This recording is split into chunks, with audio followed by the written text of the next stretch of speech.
Yang terhormat Bapak Ketua DKM yang mewakili pada saat ini telah memberikan contoh hidup yang sempurna bagi umatnya, sehingga kita semua diberikan kekuatan mengikuti beliau dalam setiap aspek kehidupan. Assalamualaikum warahmatullahi wabarakatuh. Waalaikumsalam.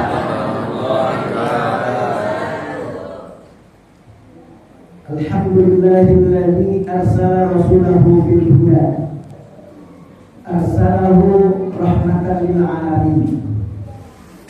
Allahumma anta rabbi la ilaha illa anta khalaqtani wa ana 'abduka wa ana 'ala ahdika wa wa'dika mastata'tu. Na'udzu bika min syarri ma sana'tu. Abu'u laka bi ni'matika 'alayya wa abu'u bi dhanbi faghfirli fa innahu la yaghfiru dhunuba illa anta.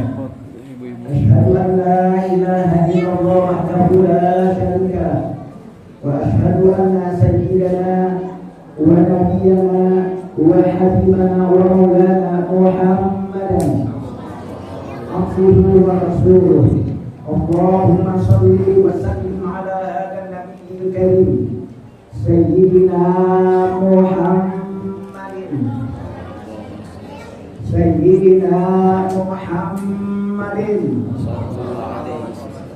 سيدنا محمد عليه وسلم وعلى آله وأصحابه وجنوده وأنصاره ومن تبعهم بإحسان إلى يوم الدين وبعد. فقال الله تعالى في كتابه الكريم: أعوذ بالله من الشيطان الرجيم. بسم الله الرحمن الرحيم. إن الصلاة تنهى عن الفحشاء والمنكر إلى آخر ayat. Yang sama-sama kita hormati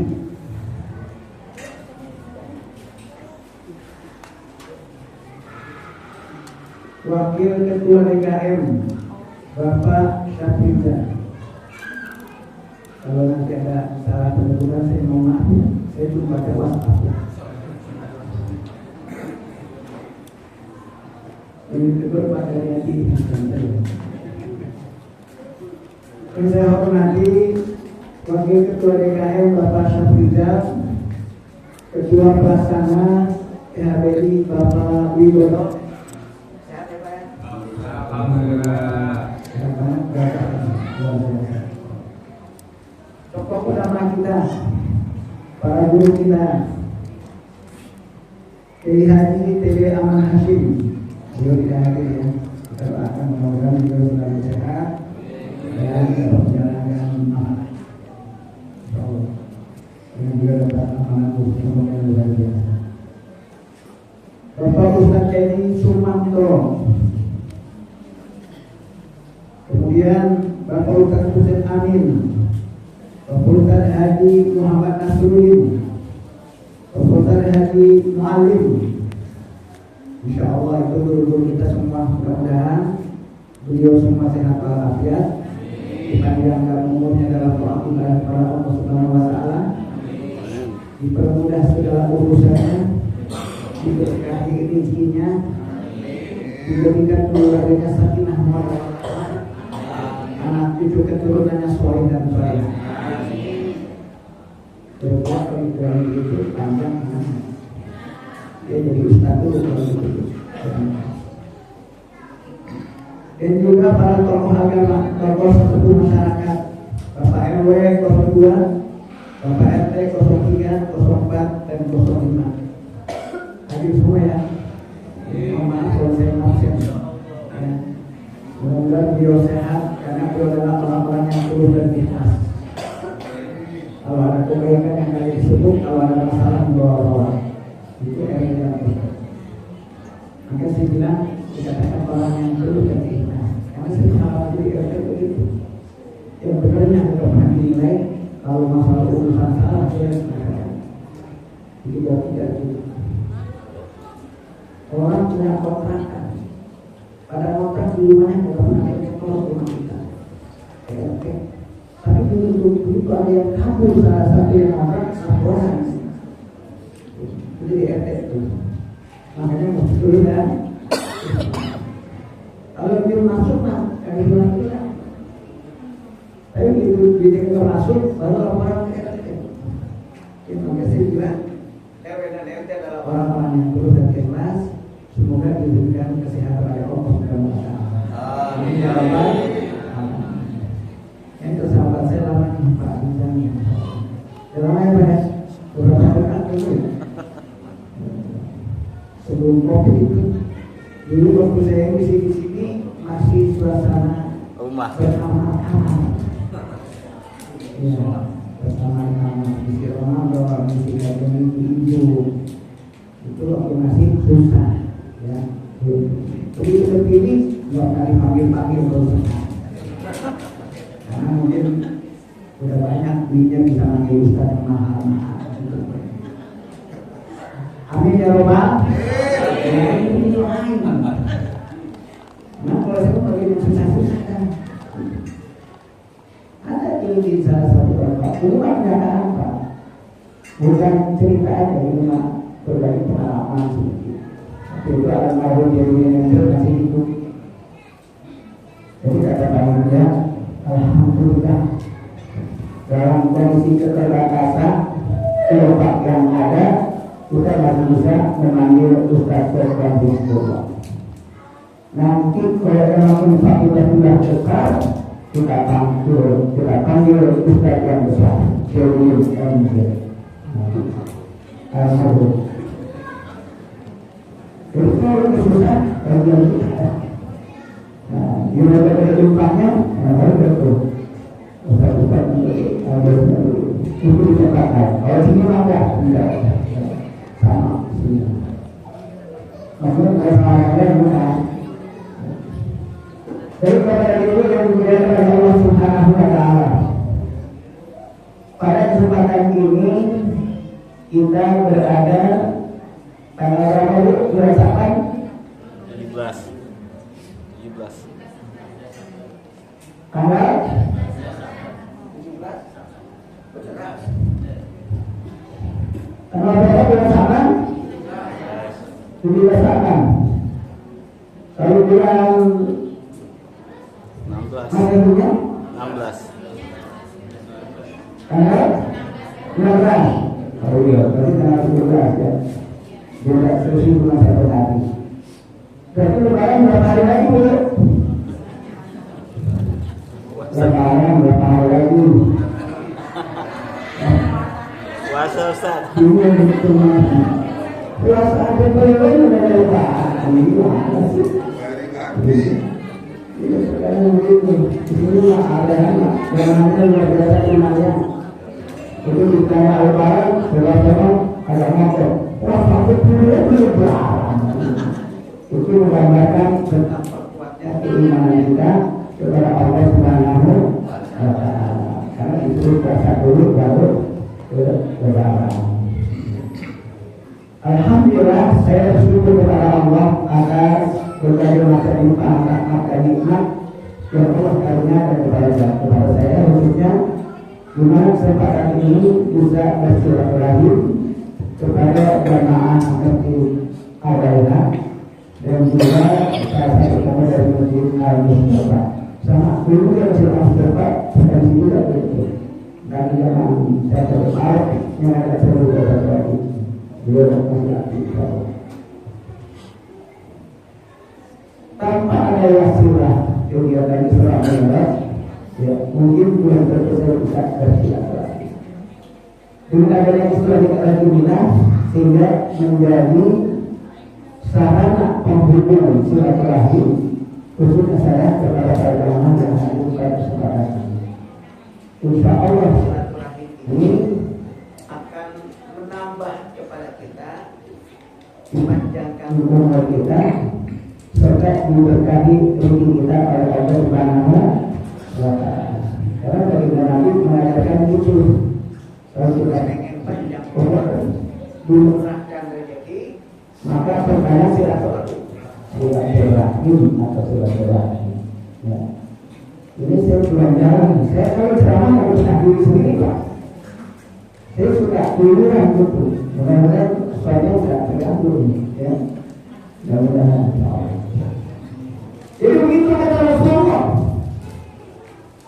Kalau pengen panjang umur murah rezeki, ya silaturahmi kita. Apalagi di bulan Sya'ban ini, bulan yang sangat istimewa. Kenapa dikatakan istimewa? Karena bulan Sya'ban ini merupakan langkah awal buat kita di dalam mempersiapkan diri. Sebagaimana baginda Nabi juga begitu. Sehingga beliau ngajarin sama kita sebelum masuknya bulan suci Ramadan, di bulan Sya'ban inilah kita berupaya memohon minta doa kepada Allah Subhanahu wa Ta'ala agar bisa disampaikan kepada bulan suci Ramadan. Sudah tahu caranya? Sudah tahu Pak? Doanya apa? Doanya tahu? Kita baca tahu. Allahumma barik lana fi ma razaqtana wa qina adzabannar. Alhamdulillah. Sudah makan ya? Biasanya dari depan. Itu salah satu.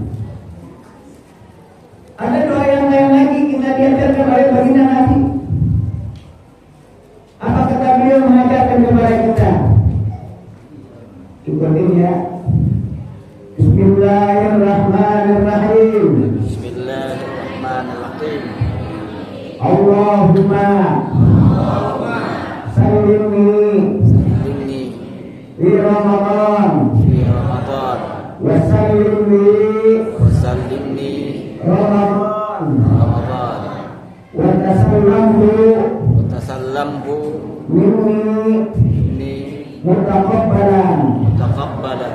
Bismillahirrahmanirrahim. Bismillahirrahmanirrahim. Allahumma Allahumma sallimni sallimni fi Ramadan fi Ramadan wa sallimni wa sallimni Ramadan Ramadan wa tasallamhu wa tasallamhu minni minni mutaqabbalan. mutaqabbalan. Ya Allah, Ya Allah, selamatkanlah kepadaku selamatkanlah kepadaku sehingga sampai kepada bulan suci Ramadan, dan sampaikanlah Ramadan dan sampaikanlah Ramadan pada diriku, pada diriku dan kabulkanlah dan kabulkanlah segala amal ibadah di bulan suci Ramadan. segala amal ibadah di bulan suci Ramadan. Nah itu berarti yang jadi utama kita. Karena perjalanan kita masih belasan hari lagi menuju bulan suci Ramadan. Yang berhak menyampaikan kita sampai kepada bulan suci Ramadan cuma Allah Ta'ala. Benar nggak? Makanya kita minta sama dia, kita minta sama Allah. Agar sepanjang kehidupan kita tinggal belasan hari lagi diberikan keselamatan oleh Allah Subhanahu wa Ta'ala sehingga kita sampai pada bulan suci. Ya, jangan. Walaupun dalam keseharian kita sekarang sudah berupaya untuk mempersiapkan Ramadan dengan menjaga kesehatan, dari mulai makanan sehat, hidup dengan olahraga yang dengan musuh yang berat. Kemudian dikumpulkannya tabungan dana untuk persiapan Ramadan. Tapi kalau Allah tidak mengizinkan kita bertemu dengan bulan suci Ramadan, bukan hanya hitungan hari, bukan hanya hitungan jam, mungkin saja hitungan detik. Tinggal sekian detik lagi, misalkan mau masuk bulan suci Ramadan, di saat Allah tidak atau belum mengizinkan kita tidak akan ketemu dengan Ramadan. Dipanggil sama Allah. Malakul maut datang yang kita. Pada tinggal hitungan detik. Mau masuk maghrib, ternyata mulus. Allah hilang. Jamaah saya di Masjid Asrul Bapak dan Ibu, kemudian usia kepada cukup semua, sudah 50-an ke atas dan usia. Itu kalau pulang dari masjid sudah pada bilang begini, Ustaz, makin sekarang saya semakin merasa mau takut saya. Kenapa? Karena di lingkungan kita sudah beberapa orang masih menjaga. Tetangga sebelah baru 2 hari, tetangga sebelahnya masuk rumah sakit, resepnya meninggal. Dia masuk 40 hari, itu tetangganya lagi masuk rumah sakit, besoknya lagi meninggal. Hampir 3 orang turun begitu. Awalnya sehat begini, tapi kalau mendadak tiba-tiba sakit, kepala pusing, bawa rumah sakit kelar, bawa rumah sakit selesai, meninggal. Terbilang jamaah, dia tak perlu takut, mungkin 1000 saja saja. Dia melakukan melaksanakan nanti dalam kondisi kita dalam kondisi berada di rumah Allah. Karena kalau urusan kematian mah kita nggak bisa apa-apain, nggak bisa berbuat apa, itu nggak bisa apa. Kalau udah tiba saatnya nggak ada yang bisa. Bentar dulu. Kalau bisa sekian hari, sekian bulan atau minggu Ramadan tidak bisa. Kalau melakukan waktu datang sebelum hidup kita. Maka di dalam Al-Quran itu banyak dikisahkan oleh Allah Subhanahu wa Ta'ala. Orang yang sepanjang hidupnya di muka bumi ini belum mempersiapkan diri akan datangnya kematian karena merasa usianya masih muda, merasa dirinya masih gagah, badannya masih sehat. Dia kira-kira mati berantakan belakangan nanti. Tapi kenapa kalau nggak boleh itu orang itu? Begitu persiapan kita masih kurang, malah kalau mau jemput kita. Nah, ini yang kita harus. Kalau kita pulang nanti ke alam barzakh yang pertama, alam kubur, itu lebih berkah. Kenapa kita berkah di alam kubur? Orang yang banyak maksiat, orang yang banyak dosa, berkahnya belum cukup. Begitu dia masuk ke alam kubur, di pagi hari dipertontonkan tentang kehidupannya nanti di yaumil kiamat, dia berada di mana? Di yaumil akhir. Jika akhirat, apa ada di surga, apa ada di neraka, itu setiap pagi dipertunjukkan. Kemudian sore juga sama. Kalau kita di alam kubur sendirian, setiap pagi dan petang diperlihatkan tentang kehidupan kita nanti di alam akhirat. Lalu berada di neraka Allah. Berat setiap hari kita melihat diri kita disiksa dalam api neraka itu. Apakah stres? Jangan di alam kubur di dunia aja. Kalau kita punya kreditan motor atau mobil, begitu sudah masuk tanggal bayaran kita belum ada duit, sudah dibayar duit itu berkata dibayar. Kira-kira bayar mana saja? Bayar kita. Mikir-mikir kemana kalau ada duit di sana di Allah tetangga, macam-macam. Stres. Apalagi di alam kubur. Makanya manusia ada yang jaga berkah di alam kubur, sehingga dia pengen balik lagi ke dunia ini dan dia bilang kepada Allah, Rabbi law akhartani ila ajalin qarib fasaddaqtu wa akun minas shalihin.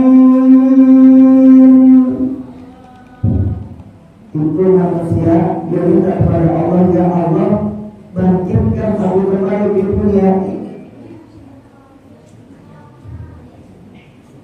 Kalau engkau memberikan kesempatan aku bangkit lagi di dunia ini, kata manusia itu, fa'asaddaqa wa aku minas shalihin, pasti aku akan melaksanakan amal kebaikan, menjadi orang yang selalu sedekah dan menjadi orang yang selalu berbuat baik. Itu kalau dikasih kesempatan. Tertiba dan itu. Kenapa? Karena permintaan kita tidak dikabuli. Makanya ayatnya bilang dan ambil kata. Yang namanya berandai-andai kagak mungkin. Itu di alam kubur. Begitu masuk ke alam akhirat, dia berada di neraka Allah, dia sudah akan betah. Minta lagi kepada Allah, pengen balik lagi ke dunia. Untuk apa?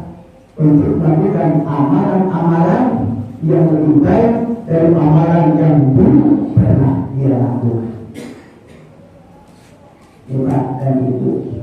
Makanya walaupun kita masih berkesehatan, Pak, walaupun usia sudah lanjut, yang penting masih sehat, kaki masih bisa kita ajak ke masjid untuk melangkah, sudah.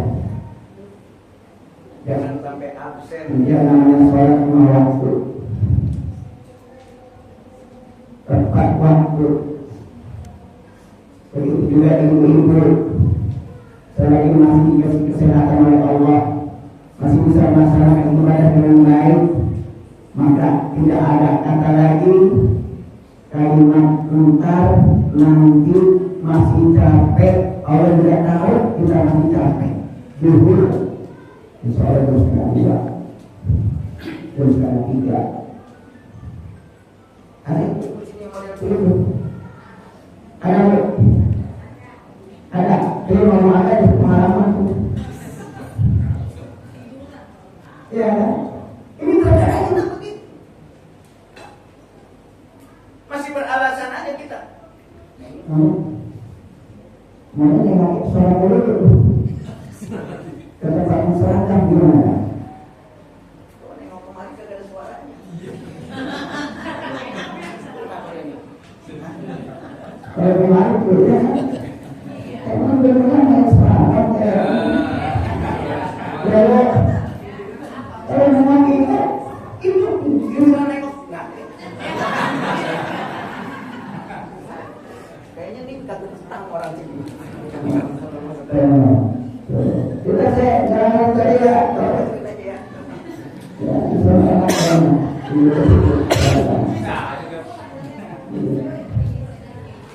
Ya kemarin sebenarnya itu cuma ada hilang lagi. Ya, kamu gimana itu?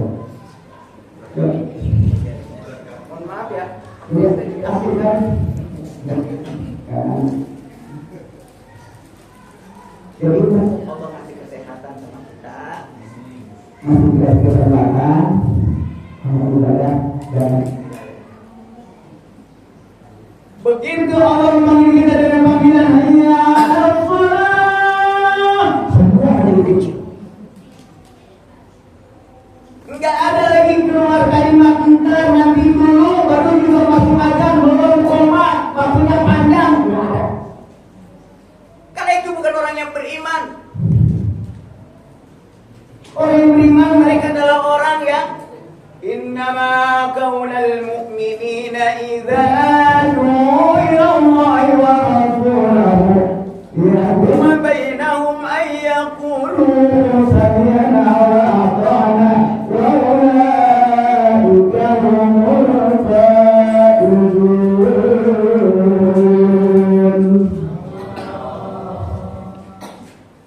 Perkataan orang-orang mukmin kata Allah, kalau Allah dan Rasul yang menyeru kepadanya, bersyukur kepada hukum Allah, enggak ada kalimat yang lain kata Allah. Ayyakul sami'na wa ata'na, diberi mengucapkan kalimat kami dengar dan kami tahu.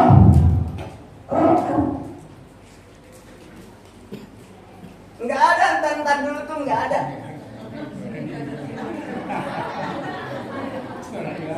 Adanya nah,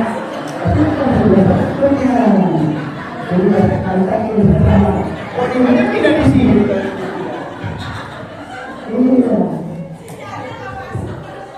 Makanya sekarang dan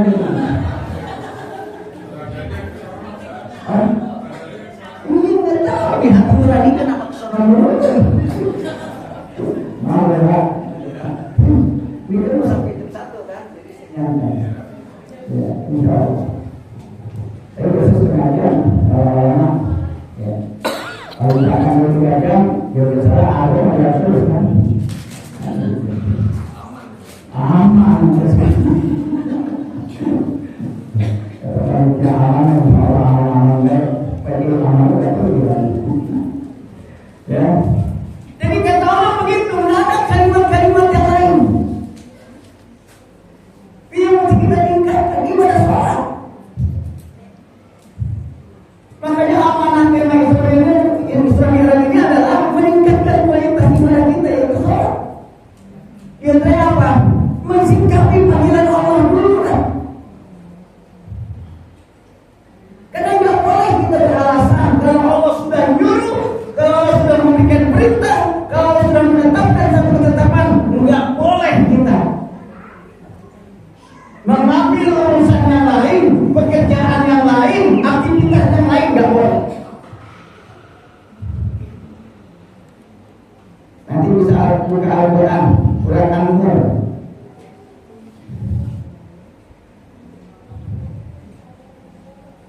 Surat 24 ayat 36. Surat Al-Ahzab 33-36 saja. Nanti bisa dilihat. Buka Al-Quran. A'udzu billahi minasy syaithanir rajim. Wa ma مؤمن ولا مؤمنة إذا قضى الله ورسوله أمرا أن يكون لهم الخيرة من أمرهم ومن يعص الله ورسوله فقد ضل ضلالا مبينا. Kagak pantas bagi mukmin laki-laki dan mukmin perempuan apabila Allah dan Rasulnya menetapkan satu ketetapan, memerintahkan satu perintah, lalu ada pilihan urusan yang lain. Ada. Begitu kita dengar hayya 'alas shalah,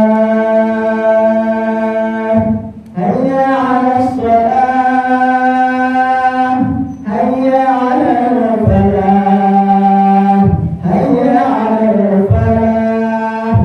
Stop, semua berdiam. Di rumah lagi ada tamu, kita bilang, maaf, kita sholat dulu ke masjid. Kalau enggak, kan enak. Lagi ngitungin, entar dulu, lanjutin nanti. Gitu. Kita perlu syukur ya. Harusnya gitu kita orang mukmin. Sehingga keberadaan kita ini punya wibawa di hadapan umat manusia. Bahwa kalau Tuhannya sudah memanggil dirinya, nggak ada toleransi dengan yang lain, udah berangkat. Harusnya begitu kita. Lagi dagang, dagangannya tutup dulu, berangkat ke masjid. Begitu berangkat.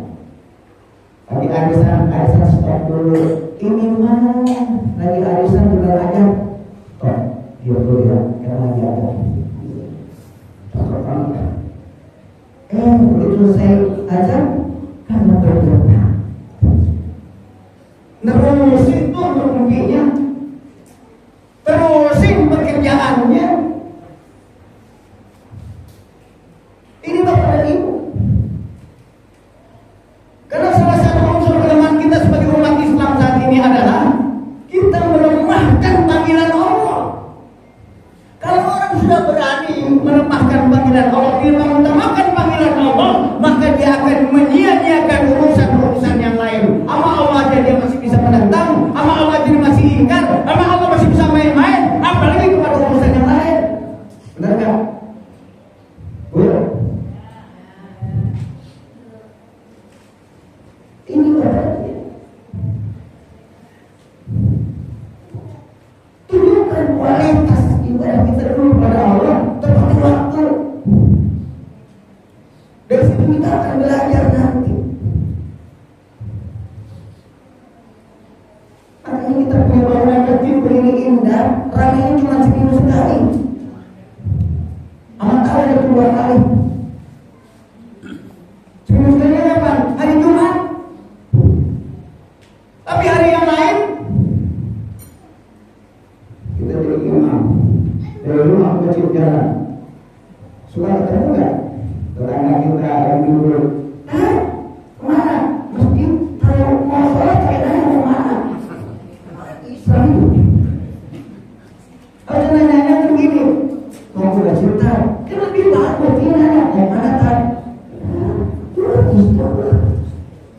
Nah kalau orang Islam udah tahu ini dengan waktu sholat ke masjid. Nah kalau kita memang di situ ditokohkan, kalau kita di situ menjadikan ustaz atau kiai ulama, atau kita paling nggak jadi RT atau RW, itu punya tanggung jawab kita. Kalau dalam waktu melaksanakan ibadah Allah memanggil kita, lalu dalam perjalanan ada tetangga kita, ada tetangga masjid, tapi mereka tidak peduli, lalu kita berdiam diri, berarti kita sedang membiarkan kemungkaran yang terjadi di muka bumi ini. Itu kemungkaran. Kemungkarannya dahsyat. Gimana dasarnya? Dia menentang aturan Allah, dia menentang ajaran Allah, dia menentang panggilan-panggilan Allah.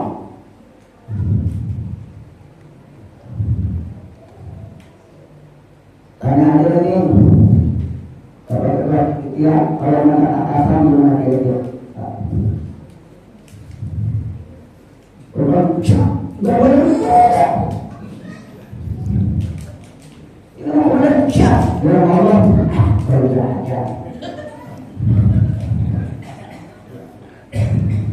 ya manusia itu cuma meminta orang itu dari bagian minus. Tapi Allah yang setiap hari memperhatikan kita, Allah setiap hari gak pernah tidur memperhatikan dan menjaga kita. Sadar nggak kita? Di saat kita tidur, mau tidur apa pernah kita mikir? Kalau kita lagi tidur, nih ada serangga masuk ke telinga, ada serangga bisa masuk ke mulut. Apa yang mau dulu? Pernah nggak mikir? Sudah kan kita mikir lagi dikit begitu Pak. Oleh jadi kita mau pakai helm. Ya serangga masuk ke atau mata kalau tidak itu cuma kita orang itu pakai helm. Apa yang perlu pakai helm itu? Siapa yang jaga dulu Pak? Emang pernah kita suami istri jadian pikir gitu? Nah, mengenal ini ya kita gantian per 2 jam 2 jam saya tidur. Nah, kamu sebagai istri jam tidur lu yakin orang-orang ada orang telinga, orang hidung, orang mulut semua lu ya jangan sampai ada sana yang masuk ke kita nggak pernah. Atau suami disuruh bagian karena aku jagain lubang nih semua orang itu jagain jangan sampai masuk yang ada lagi satu bangun. Tidak pernah ada kita perjanjian begitu. Lalu siapa yang jagain kita tidur? Siapa yang memberikan kesehatan kepada kita? Siapa yang telah memberikan rezeki kepada kita? Cuma Allah berdua. Allah Rabbul Alamin yang setiap saat memperhatikan kita. Makanya Allah katakan kagak pantas anak menjadi orang mukmin laki-laki dan mukmin perempuan. Kalau Allah dan Rasul menetapkan satu ketetapan, memerintahkan satu perintah, lalu ada urusan yang lain, gak pantas menjadi orang beriman itu. Apalagi dengan sholat, amalan yang sangat dahsyat. Sangat dahsyat. Kenapa saya katakan amalan yang sangat dahsyat? Karena seluruh amal perbuatan yang kita lakukan di muka bumi ini diterima atau tidaknya di hadapan Allah Subhanahu wa taala itu kembali kepada ibadah sholat. Kemudian sholat kepada ibu. Makanya kita berani sholat dengan baik. Dalam hadis tidak nanti mengerti kita begini. Allahumma yuhasab wa amtur yawma qiyamati as-shalah. Idza salahat salaha sa'iru amali sa'u fasada fasada sa'iru amali. Orang ada Rasulullah ada Rasulullah. Nanti di hari kiamat Bapak dan Ibu yang pertama kali ditanya adalah urusan sholat. Kalau sholat kita baik, baik semua amal ibadah kita. Ini kata Rasulullah. Kalau sholat kita kagak baik, kadang-kadang sholat, kadang-kadang kagak, kadang-kadang tepat waktu, kadang-kadang lalai, ini tidak berat urusannya. Maka amalan kita pun tidak jadi baik di hadapan Allah, apapun yang kita lakukan. Oleh karenanya kalau kita ingin melihat, menilai secara pribadi, yang kita rasakan, ya kita rasakan. Kalau baik dan tidak ya sebenarnya itu Allah yang menilai. Tapi secara kemanusiaan, kalau kita pengen menilai ibadah kita, baik dan tidak, kita lihat sejauh mana amal perbuatan yang kita lakukan memberikan dampak kepada kita. Itu. Makanya kita bisa melihat misalnya Jadi ibaratnya harus pakai. Oh, dia ada suami yang ibadahnya rajin, tekun, insya Allah. Kenapa? Di rumah dia, sama istri baik, sama anak-anak baik, sama istri bermawan, sama anak-anak tidak bermawan. Oh, saudara baik. Itu kelihatan bu. Suami itu sholat ibadah kelihatan. Di mana? Di rumah tangga. Bagaimana karakternya, pribadinya, baik atau tidak di dalam rumah tangga itu? Penilaian ibadah begitu. Karena kata begini tadi begitu. Dari amalan kita. Soalnya itu akan tercermin dengan amal perbuatan yang telah kita lakukan. Ini gimana makilah? Hah? Ini yang mesti kita perhatikan. Makanya kualitas ibadah itu, kualitas sholat itu yang bagaimana dalam keseharian kita. Itu nampak. Dalam rumah tangga menjadi istri yang suami yang dermawan, itu suami.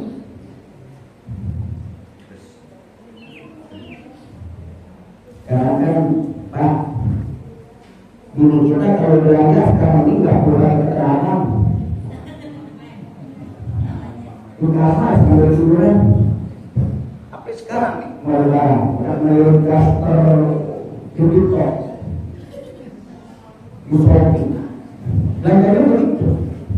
Udah gitu COD. Kan dia dikasih tahu Pak, dikasih tahu. COD Anda, barang Anda akan datang tanggal sekian, jam sekian. COD. Begitu waktunya tanggal sekian, jam sekian, bini kita gila enggak? Dia bilang sama suaminya, Mas, aku pulang dulu ya sebentar. Ya teman kalau jangan tetangga. Yang mana Mas, orang datang. Padahal dia tahu COD yang datang. Dia kabur dulu. Assalamualaikum, paket. Iya Pak, ada paket. Ada siapa? Ibu ini. Ya, istri saya itu. Berapa? 150.000. Nah, COD Pak, COD. Dibayarin apa? Pulang enggak? Bayar dulu. Kami pulang bayar. Setelah dibayarin, tulis deh di WhatsApp-nya. Kamu memang istri yang sangat soleh. Ada jalan-jalan membuat suamimu memperbanyak amal soleh.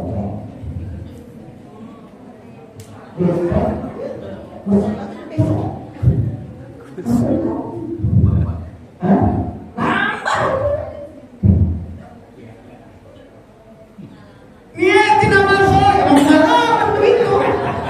Orang malam bisa cerita. Ini saya demen dia kalau sudah malam ada yang bayarin di rumah. Dia nanya, kalau udah berapa hari ini? Nggak ada, itu yang namanya itu. Kalau itu datang, gitu. Nggak ada siapa dari orang. Bayar. Kenapa? Bini. Nah di luar aja ada orang karena kita kabarin. Ada perempuan orang, mau makan berapa? 6.000 tahun. Asal bini udah coba dikasih kita biarin. Jadi kepribadian kita menjadi orang yang baik dan tidak melihat dari ibadahnya itu di rumah udah tercermin. Bagaimana keberadaan dia membawa ketenangan atau tidak? Karena kata Allah dalam ayat yang lain, wassalli alaihim inna sholataka sakanun lahum. Dengan hubunganmu kepada Allah, dengan ibadahmu kepada Allah, maka membuat suasana menjadi tenang dan tentram di dalam lingkungan rumah tanggamu, di dalam lingkungan masyarakatmu, di dalam lingkungan pekerjaanmu, di mana saja kamu berada, maka as-sakinah yang terjadi. Suasana damai, suasana tenang, suasana tentram. Itu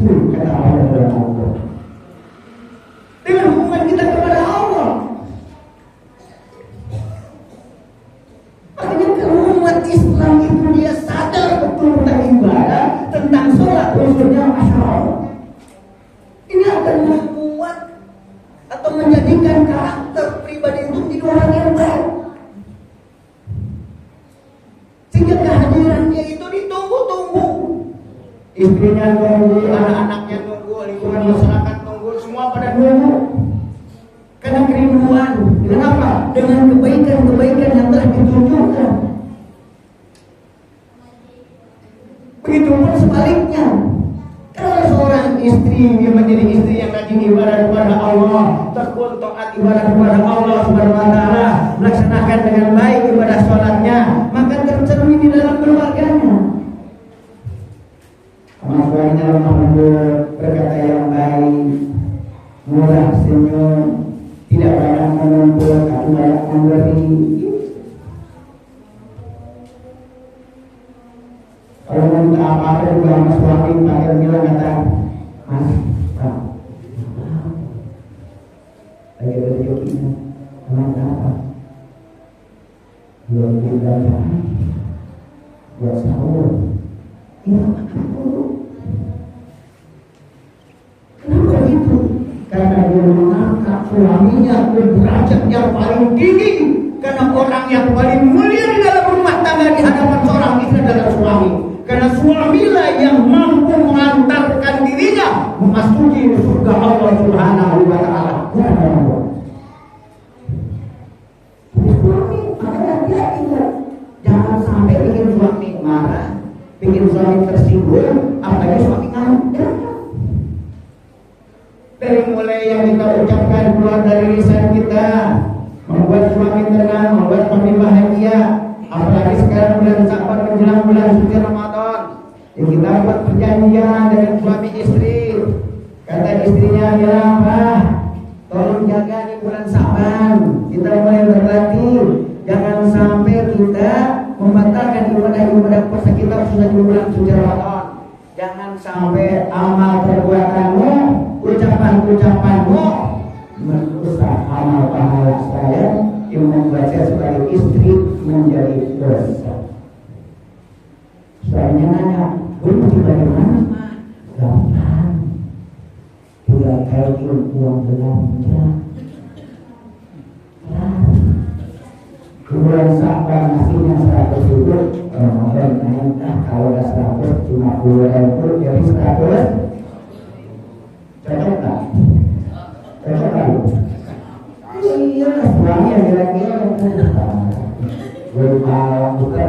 dulu. Saling menjaga, istri menjaga perasaannya, suami menjaga perasaannya dengan bertekad sama-sama memberikan yang terbaik dalam kehidupan. Suami memberikan terbaik kepada istrinya, bagaimana saya bisa bahagia, hidup tenang dan tenang di bulan suci Ramadan, maka istri pun sama. Dia berupaya punya tekad yang keras untuk membahagiakan istrinya. Dari mana itu bisa dilihat? Dari ibadah. Kalau orang ibadah yang benar pasti bisa. Kalau suaminya marah, dia istri diem. Istri marah, dia suami juga diem. Ini belum pernah terjadi zaman. Ada salah seorang sahabat, dia punya urusan keluarga yang sudah diselesaikan. Akhirnya datanglah ke rumah Sayyidina Umar bin Khattab radhiyallahu anhu.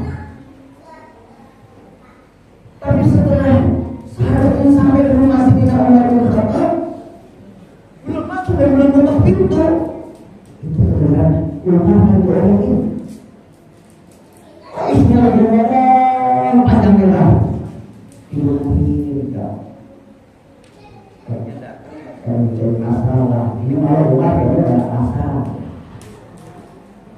Ini sama juga jadi, singkat ceritanya dia nggak jadi. Tapi Umar begitu buka pintu, dia lihatlah ada seseorang ya, baru meninggalkan rumahnya, dia dipanggil. Tapi ditanya, kenapa? Ada apa rumah saya? Mungkin kamu tentang kasus masalahnya. Tapi kalau sampai di sini ternyata istrimu pun mohon maaf dalam suasana emosi dan marah. Kata Umar, bagaimana kau melihat itu pertama? Ya, orang-orang yang hebat, orang yang gagah, jangankan manusia, setan aja takut. Tapi begitu istrimu berbicara panjang lebar, Kamu berdiam diri.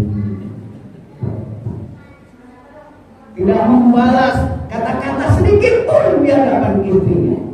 Sampai selesai berbicara. Apa kata Umar? itulah aku. Karena aku ngerti, aku tahu siapa istriku yang sebenarnya. Dia adalah seseorang yang telah mencintai aku dengan tulus dan mengurus anak-anakku juga dengan tulus dan ikhlas. Tugas kita ada sebagai suami memberikan nafkah kepada istri kita, kata Umar. Kalau kita makan, maka kita memberikan makan kepada istri kita, bukan di rumah. Kalau kita mau beli pakaian, maka kita pula memberikan pakaian kepada istri kita. Ini luar biasa. Belum lagi di malam hari, Bisa kita sedang tidur tapi istri kita lagi tidur nyenyak. Anaknya bangun, emang kita yang ngurus, istri yang ngurus, benar kan? Andaikan setiap anak yang dia susui, lalu itu ditagih kepada kita menuntut untuk keluar biaya, maka kita tidak akan mampu memberikan tuntutan istri kita di dalam menyusui anaknya. bayangin tuh, baru nyusuin anaknya, belum nyusuin.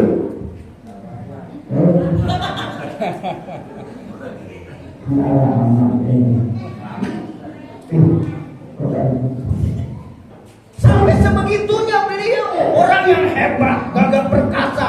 Tapi begitu di depan istri dia muliakan pula istrinya. Bukan banyak menuntut, tapi menunaikan kewajiban yang dia bermaksud dalam keluarga. Kita lihat bagaimana ibadahnya kepada masyarakat. Masya Allah. Beliau mah kalau habis sholat nih, lagi sholat. Assalamualaikum warahmatullahi wabarakatuh. Ke kanan. Karena bersyukur kepada Allah, dia telah hijrah, meninggalkan segala perbuatan dan kezaliman serta kemaksiatannya. Tapi begitu dia menoleh ke kiri, dia merasa berdosa karena berkezaliman kepada anaknya sehingga dia menangis di saat masa. Kalau kita ke kanan ke kiri Sama sama kita ke kanan bingung, ke kiri bingung. Gak pernah kelihatan akhirnya. Kenapa? Ya karena tadi Assalamualaikum warahmatullahi wabarakatuh.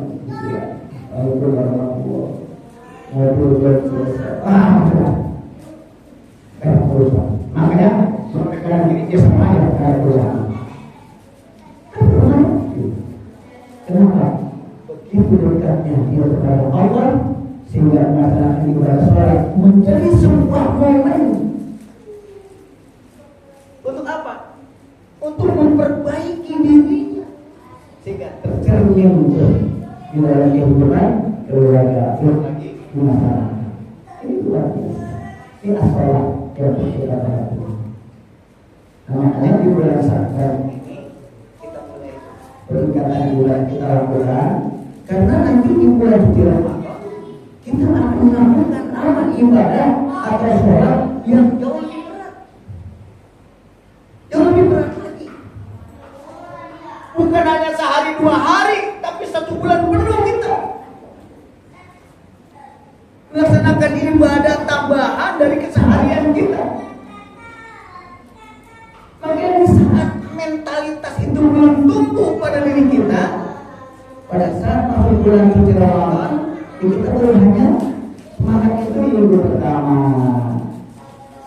ya, minggu kedua, udah mulai, apa minggu ketiga, udah ada satu, yang sholat tarawih, yang biasa tarawih itu mah hari nanti. Ya, tapi yang seminggu semangat itu, yang sampai ke bulan puasa, sampai kalau di jalan-jalan, karena Udah mulai hilang lagi. Mentalnya itu tidak tumbuh. makanya saat inilah Mulai di bulan Syawal inilah peningkatan itu mesti kita lakukan. begitu masuk Ramadan, keluar tekad kita, semangat kita, kesungguhan kita. Kalau mental itu tumbuh, dia melaksanakan ibadah, Bukan lagi memikirkan dan melihat siapa yang jadi imamnya, tapi dia hanya berpikir bagaimana ibadah di tahun ini bulan suci Ramadan menjadi ibadah wajib dan sunnah yang terbaik ketimbang bulan Ramadan yang tahun lalu. Imam terserah mau siapa aja, yang penting bacaannya enak, urusan panjang pendek dia bisa menikmati atau tidak, kan gitu. Makanya khusus para imam, ya, di saat kita mau sholat, juga kita harus melihat dulu ngatur shopnya. Sambil dilihat nih shopnya ada siapa saja. Kalau misalkan di shop depan itu rata-rata anak muda, ternyata ada di sebelah satu orang, ya udah usia lanjut, akhir-akhir. Maka kebijakan seorang imam bisa melaksanakan ibadah sholat itu yang dia cari ukurannya adalah dia baca ayat, ukuran si kakek-kakek dan nenek-nenek yang ada di sebelah kanan atau sebelah. Jangan anak muda. Berarti jangan sampai sekedar kita hanya memamerkan hafalan panjang kita dalam melaksanakan ibadah, tapi kita tidak pernah memperhatikan para jamaah sejauh mana kemampuan dia, sejauh mana betahnya dia, sejauh mana bisa menikmati ayat-ayat yang dibaca oleh dirinya. Kita iya, kecepatan juga jangan, kelambatan juga, sedang-sedang aja. Kan ada cerita tuh, ada anekdot gini, ya. Santri sholat sama kiainya, sholat maghrib. Lalu kiainya itu baca panjang. Selesai sholat, santrinya nanya, Pak Kiai, tadi itu sholat maghrib baca surat apa? Kata kiainya surat Al-Baqarah. Artinya apa Kiai? Sapi. Kesimpulan santri, ternyata ayat tentang sapi panjang. Kan gitu. Ditanya lagi, nanti sholat isya kira-kira sholatnya apa Kiai? Al-Fil. Artinya apa Kiai? Gajah. Santri itu langsung cium tangan pulang. Saya pulang aja tidak berjamaah. Emang kenapa? Ya tadi aja pertama sholat surat sapi panjang, apalagi surat gajah. Nggak.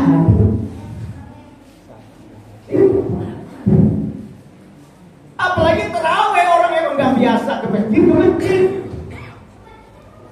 Karena semangat diberikan koko baru, peci baru, sejadah baru, kain baru. Hari buka, makan, langsung ke masjid. Ajar-ajar belum datang. Semangat. Udah gitu di belakang imam nanti. Udah siap banget ganti kalimat kan gitu. Ya. Begitu imam baca, Allahu Akbar. Al-Fatihah selesai. Udah kira baca surat apa? Bismillahirrahmanirrahim. Alif Lam Mim. Itu orang nggak pernah ngaji.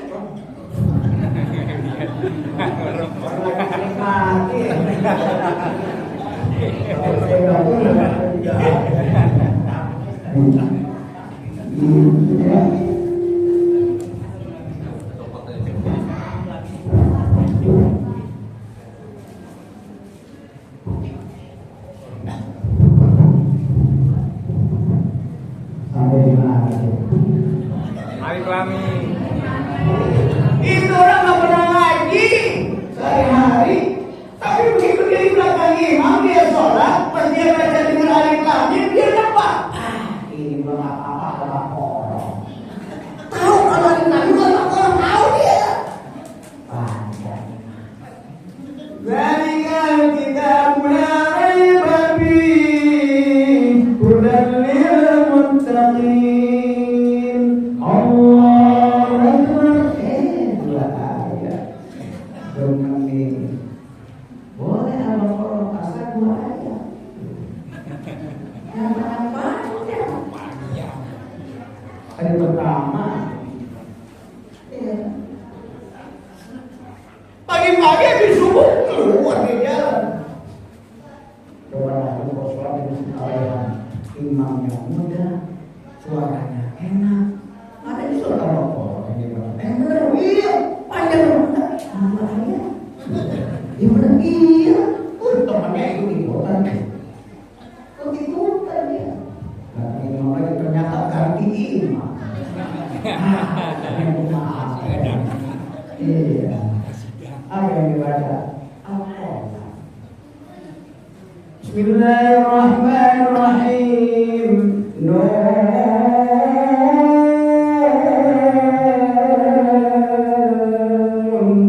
Kata teman hati dari sebelah ini apa? Baru satu huruf aja panjang.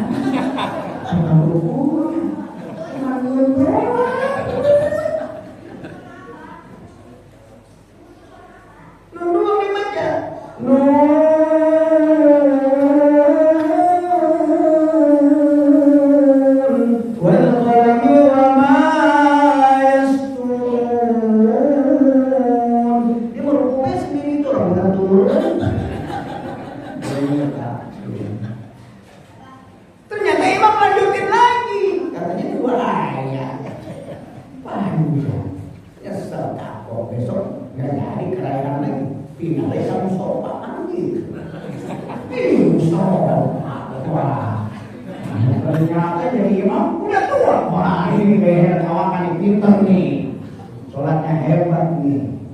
Allahu Akbar. Bismillahirrahmanirrahim. Alhamdulillahirabbil alamin arrahmanirrahim maliki yaumiddin. Iyyaka na'budu wa iyyaka nasta'in. Ihdinas siratal mustaqim siratal ladzina an'amta 'alaihim ghairil maghdubi 'alaihim waladdallin. Amin. Bismillahirrahmanirrahim. Ila biwajhina billahi Allahu Akbar. Ya Allahu liman hamidah. Allahu Akbar. Nenek ulang. Aduh nenek kalau punya tidak ya. Hitung dulu tuh. Allahu Akbar. Imam udah senang itu baru gini. Baru udah juga. Assalamualaikum warahmatullahi. Assalamualaikum warahmatullahi. Tuh besok hati-hati ke masjid kan?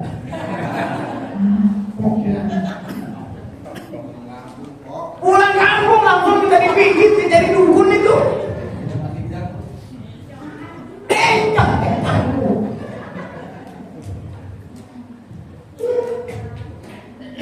karena begitu berasa dengan ceramah saya enak duduk nyaman. Tapi itu tetap aja pikiran udah bisa stres. Kenapa? Bisa lama apa kagak? Soalnya makin duduk udah kedengkul.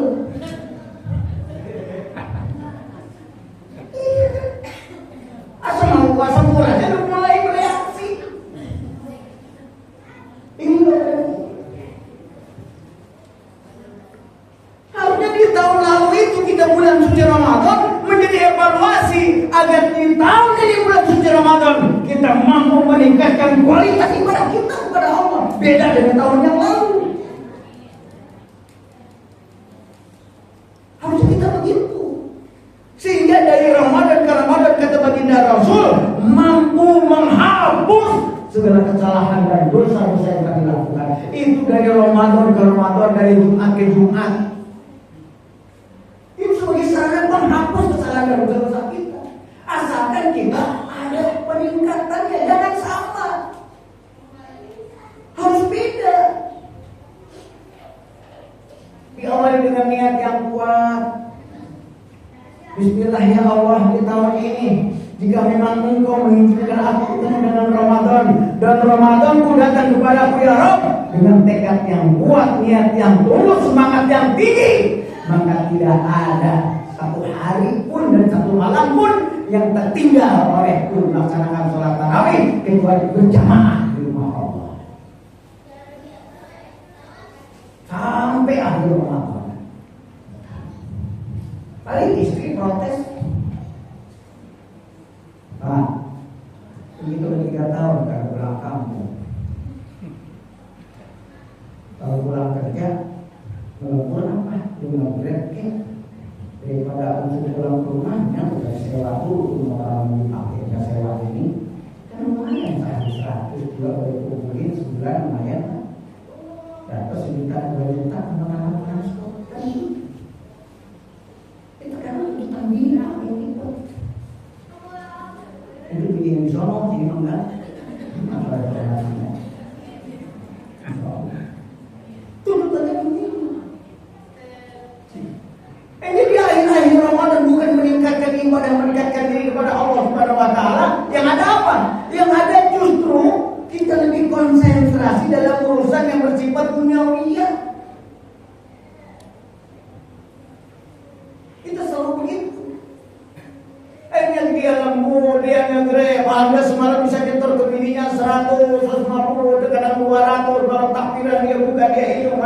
Allah dapat 3 juta kata bininya. Nah, itu kan Pak. Ini bisa buat pulangan, lumayan tambah. Menjelang berbuka itu kasar kan malam takbiran. Begitu berbuka terakhir salah minum salah makan pules. Melili di bawah puskesmas ternyata kata Pak ngasih surat rujukan ke RSUD nggak bisa juga dirujukin akhirnya ke Kalisasi. Bolak balik takbiran dan beberapa keluarga itu masuk rumah sakit. Tapi yang 3 juta kira-kira habis sampai habis buat ke dokter. Apa kata bininya? Kata begitu Bang, apa yang menjadi tambahan yang ujung-ujungnya kita buat kasih dokter dong. Makanya kita mesti percaya sama Allah. Allah itu nyuruhnya apa? Wa'mur ahlaka bis-shalah wastabir 'alaiha. La nas'aluka rizqan nahnu narzuquka wal 'aqibatu lil muttaqin. Kata Allah perintahkan kepada keluargamu melaksanakan sholat. Wastabir 'alaiha. Sabar melaksanakan sholatnya. Jangan buru-buru. Mesti sabar kita sholatnya. Ini terkadang kita tidak sadar. Ngajarin anak bukan sholat dengan sabar tapi buru-buru. Mau kondangan, habis asal kita kondangan nih Pak, ya. Makanya asar tuh langsung mandi dah pakai pakaian yang rapi. Bini udah rapi mandi. Suaminya asar juga belum ditanya asar Bang, belum mandi belum ya Allah. Udah Bang mandi, ya belum mandi terus sholat asar dah buru-buru jangan lama-lama. Begini. Kata Allah wastabir 'alaiha la nas'aluka rizqan. Kami tidak pernah meminta rezeki kepada kalian. Nahnu narzuquka. Aku kata Allah yang memberikan rezeki kepada kalian. Urusan rezeki urusan Allah, bukan urusan kita. Yang penting apa kata Allah? Ibadahlah kamu yang tekun, sholatlah kamu yang baik. Ajak semua keluargamu melaksanakan ibadah dengan tekun, dengan penuh kesabaran, dengan penuh kehusuan, dengan penuh semangat. Masalah rezeki tenang. Kata Allah gitu, rezeki tenang. Urusan aku rezeki mah kata Allah. Dan enak kalau kita begitu. Misalkan nih,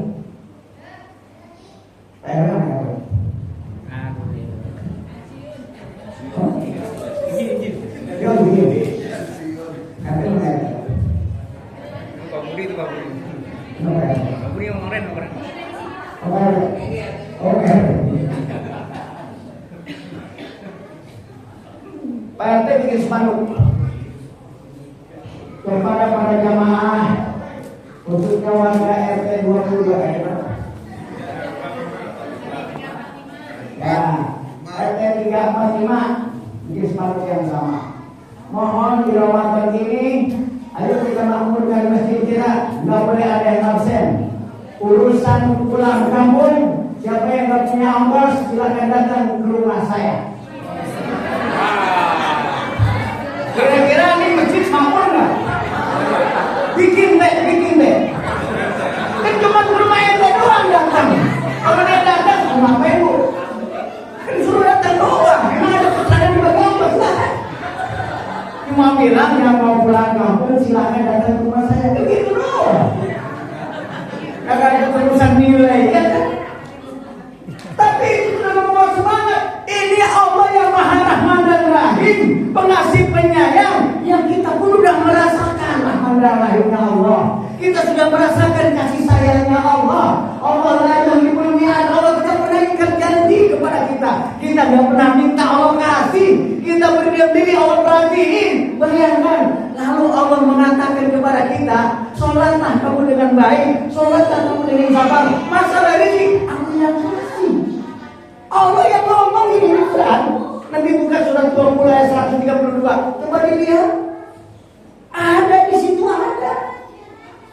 Quran firman Allah. Masa kita nggak percaya? Saya mengalami Pak dan Ibu. Pernah 10 hari terakhir tadi tahun berapa itu? Saya masih menjadi orang tua saya karena mau ngontrak di rumah tangga. Anak baru satu. Saya bilang ke istri saya, Mi, kayaknya lebaran ini kita nggak bisa dipakai lagi. Jadi saya, yang penting kita bisa selesaikan ibadah tidak suci ini. Karena seperti terakhir saya bilang ke saya, Mi, sebetulnya aku pengen ini sebagai terakhir menjadi di masjid. Kata saya, kalau itu menjadi niat ahli, karena itulah berangkat ke masjid. Saya nggak ngejarin duit, kenapa emang gak punya duit? Udah bismillah aja, gak usah mikirin saya. Kata istri saya itu, udah Pak, saya di masjid, yang ada saya nangis, mau buka saya nangis, bikin bini saya buka sama di masjid mau dikasih. Tapi saya tahan gitu. Malam takbiran saya pulang sampai di rumah, istri saya meluk saya sambil menangis. Saya merasa berdosa. Mungkin tangis saya itu tangisan menurut saya, tangisan karena di rumah belum ada apa-apa. Perasaan saya begitu, karena saya nggak ninggalin duit. Saya tanya, kamu kenapa menangis sayang? Emangnya kan saya. Sampai sekarang gue nggak pernah manggil gini nama, gini jangan begitu. Tanya aja tuh soal guru. Yang mana? Emang nggak bohong beneran. Yang mana? Makanya saya ajarin Pak bahwa itu sayang. Jadi kalau bapak itu nih, ya kata gini, aduh emang suami gue cinta mati itu aja panggilin ayang. Padahal ayang yang di sebelah sana cuma ada panggilnya ayang Pak, karena tuker. Bukan ngajarin masih tahu.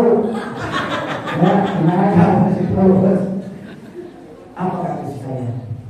Saya nangis bukan apa-apa tidak. Tapi ada orang 1 jam sebelum kami sampai ada orang datang kemari namanya setelah nggak proses itu karena itu kebaikan luar biasa. Dia datang kemari nasi besek itu.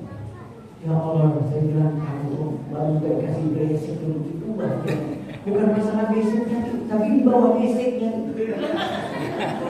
Emang apa di bawah beseknya? Isi berbelanja beli kue lebih dari cukup. Saya ikut tangis ya Allah, pengen dulu Ramadan lagi kali.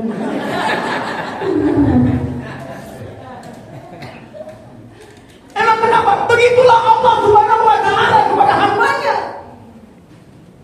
Ini Pak, pernah dapat tugas ke salah satu daerah 3 bulan saya dapat tugas dakwah itu 3 bulan. Dalam posisi nggak apa-apa, ini saya nggak punya duit. Saya berangkat bismillah, kata saya udah kalau untuk panggilan dakwah berangkat, jangan pikirin saya yang ada di rumah. Tapi begitu saya 3 bulan berada di lokasi dakwah itu, di medan dakwah itu, istri saya sempat WhatsApp, bukan WhatsApp, nggak ada, pager, boleh dari pager. Ya, masih zaman pager belum WhatsApp. Pager, Nabi, begitu kami berangkat nih, kemarin udah tadi ini masih 300.000, tadi ini masih 500.000. Ada yang bawain berat dan asal sampai bagi-bagi dari anak udah segala makmur sambil beli kulkas. Itu saya beli kulkas. Begitu saya pulang dari dakwah, nggak ada lagi itu yang datang beli duit, ngambil beras. Ini beli saya bilang gini, kita kalau panggilan dakwah di daerah, udah berangkat aja berangkat. Ini ngambil berangkat, kan ada bikin lancar. Begitu habis pulang, kagak ada orang datang bawa beras. Nggak ada yang datang bawa rezeki. Begitulah Allah Subhanahu wa Ta'ala, karena Allah intan suruh yang surkum bayar sabit. Agama orang yang membela agama Allah pasti bela. Ini dosa pasti kalau kita berdekat sama Allah.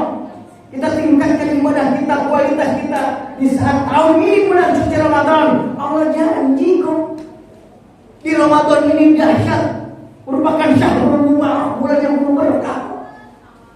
Berkah Ramadan itu. Banyak kita ini sakit dalam posisi mungkin kurang beruntung. Kita nggak boleh sedih dengan bulan suci Ramadan karena bulan berkah.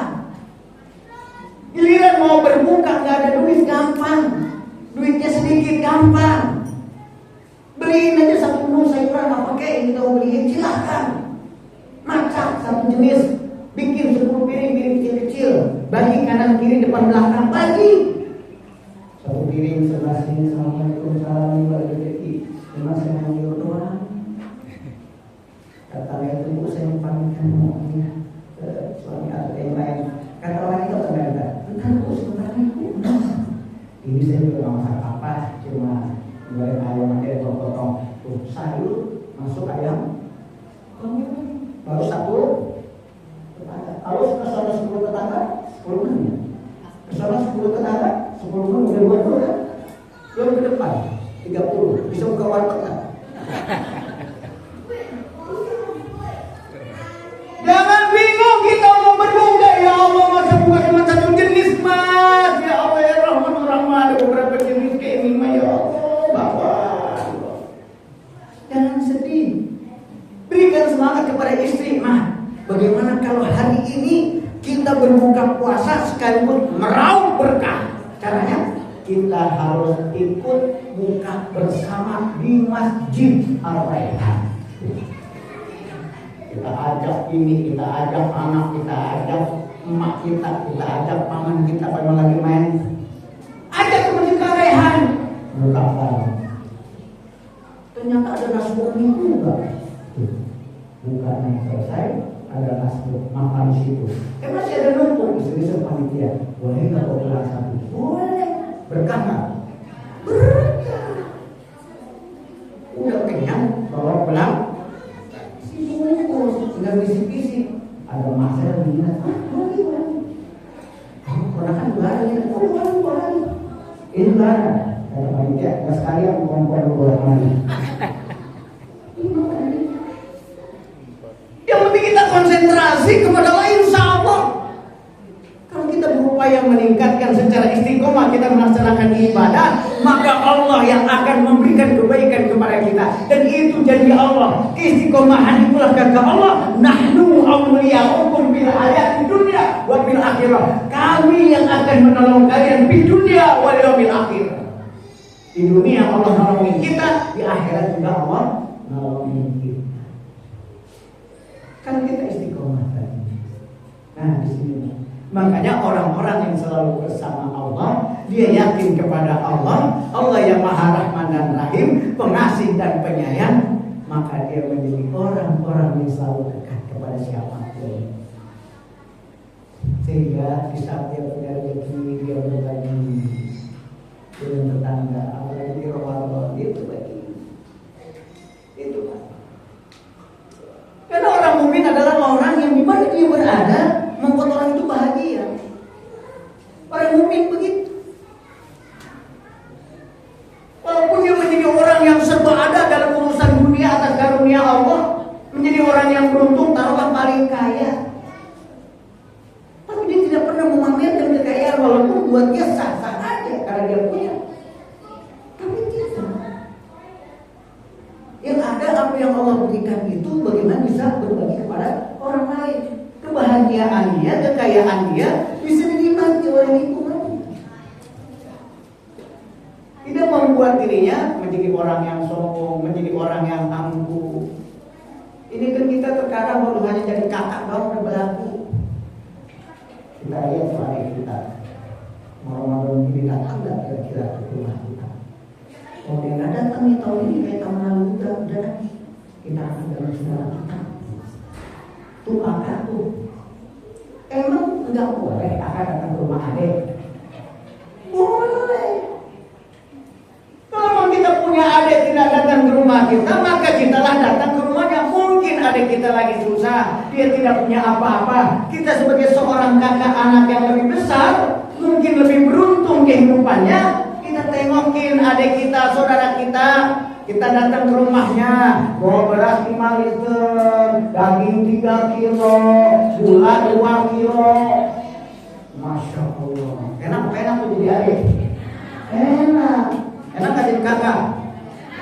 Enak, karena bisa berbagi. Kan gitu, gak sombong. Kita lihat nih, pengen tahu warga kita nih datang gak lebaran ke kita, karena kita orang menjadi RT. Karena ada RT tidak keluarganya, emangnya salah?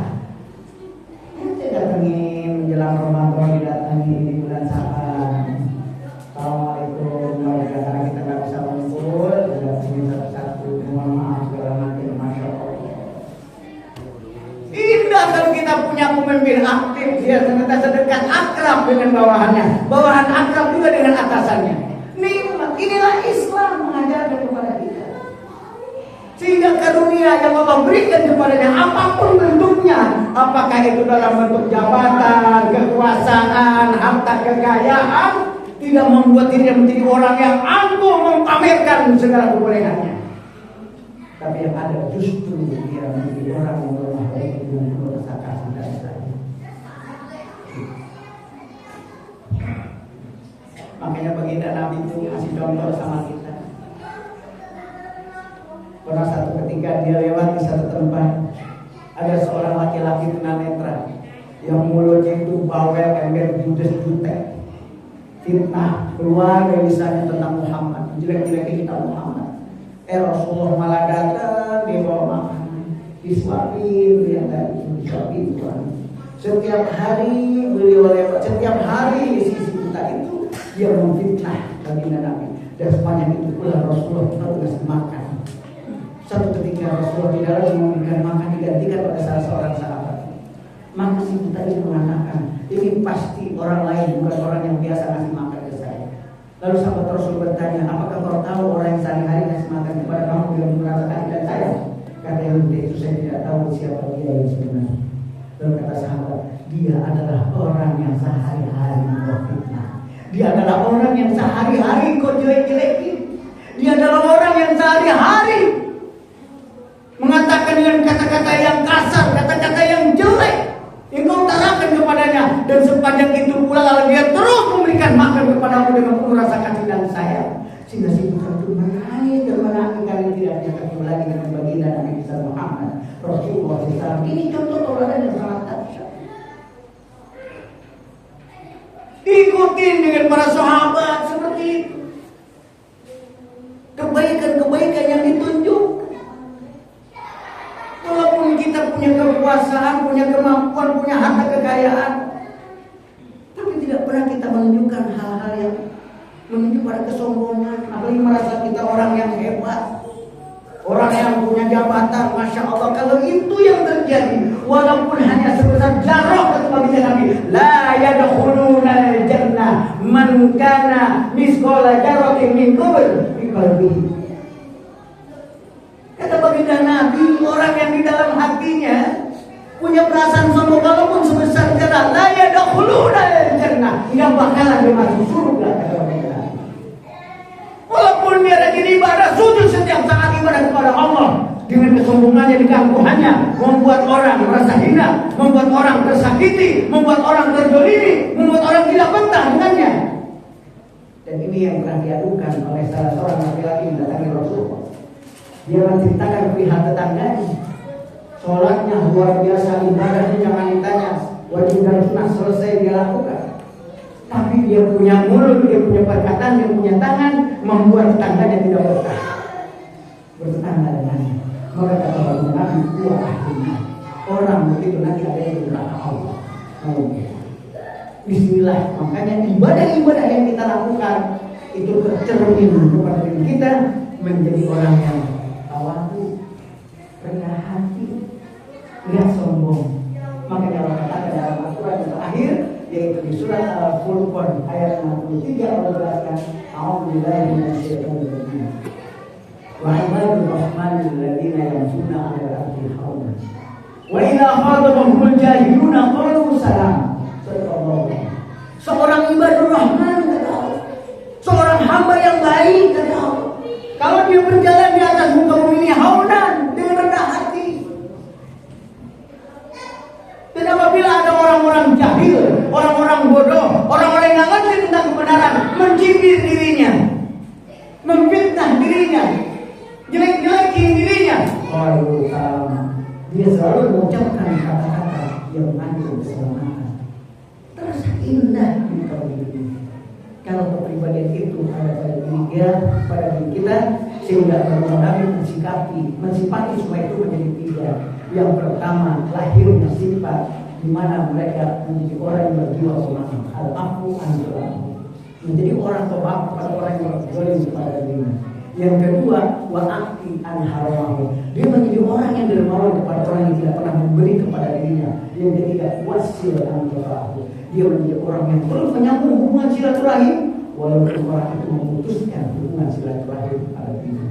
Nah, inilah salah satu hikmah daripada Isra dan Mi'raj. Lahir dari kekuatan ibadah yang kita lakukan, maka tercermin dalam sifat tawadu, di mana kita merasa orang yang tidak memiliki apa-apa kecuali apa yang Allah berikan kepadanya. Semoga Allah memberikan karunia kepada kita semua sesuai dengan tema yang kita angkat tingginya pada hari ini. Dan saya cukup sekian. Akhir kata, wassalamualaikum warahmatullahi wabarakatuh. Mari kita makmurkan Masjid Ar-Rayhan